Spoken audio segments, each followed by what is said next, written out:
First time I ever went to Sligo was when I was about 21, still single, with a friend, hitchhiking. This was back in the bad old days during the troubles of the early 70s. We were planning to get as far as Limerick to meet a friend there, and we both got our dads to drop us off in Belfast at the start of the M1 motorway. And we thought we were doing pretty well when we got a lift to the end of the M1 just outside Dungannon, County Tyrone. Mind you, that's what they called bandit country, and so we walked for miles without getting a lift, not encouraged by the fact that all the road signs were full of bullet holes. Eventually, we made it to the village of Bilcoo, right on the Fermanagh-Sligo border, and walked across the bridge into the village of Blackland on the south side of the border. Here again, we had a dry spell with no lifts. It was getting dark, and we were seriously thinking of spending the night in an empty roadworks hut, when finally a car stopped for us. The driver took us all the way to Sligo, but first he stopped at a pub in Blackland which he owned. He gave us some sandwiches and a cup of tea. It turned out that Vincent McGovern was a reformed alcoholic, although he had inherited 4 pubs, all called the Bush Bar, in Enniskillen, Blackland, Manorhamilton and Cavan. Vincie the Bush, as he was popularly known, spent most of his time travelling around Ireland on behalf of the Alcoholics Anonymous, the AA, helping people addicted to alcohol. Well, we made it to Sligo that night, though rather late, about 2 a.m, and the flashier hotels took one look at us and told us they were full up. Eventually we discovered an old but rather run-down hotel, funnily enough called the Grand Hotel, who obligingly offered us a room. We discovered some interesting places in Sligo. The Trades Club, where the music was great, but the alcohol left a little to be desired.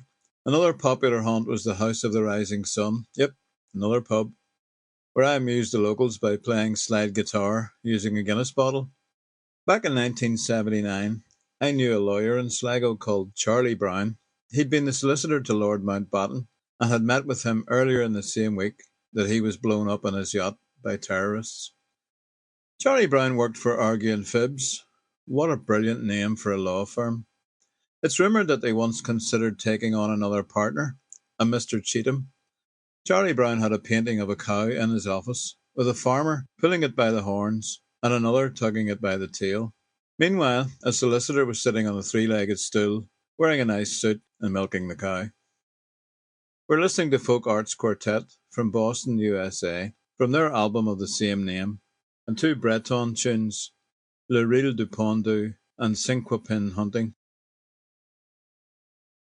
When we left Sligo, we walked for miles through County Roscommon, not a vehicle in sight for hours.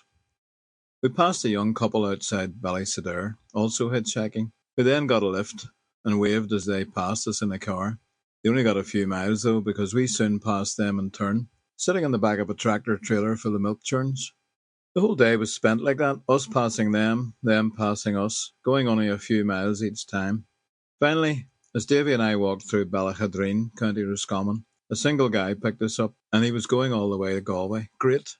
I mentioned how we'd been passing this couple all day, and sure enough, we saw them ahead, hitching once again. The driver agreed to pick them up, and they sat silently in the back with Davy while the driver and I chatted all the way to Galway. He dropped us at Ayr Square in the middle of the city, and the other couple were halfway across the square by the time we'd thanked the driver.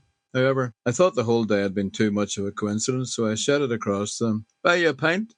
Apparently, those were the magic words, because we ended up in Richardson's pub for most of the evening, sinking several of those pints. Bernard and Nuala were celebrating their first wedding anniversary, having eloped to Gretna Green to get married the year before. We became firm friends and found them a room before heading on to Limerick.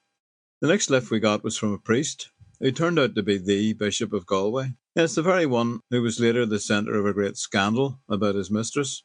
I found him very entertaining, actually, though I've since wondered just who he might have been visiting in Limerick that day.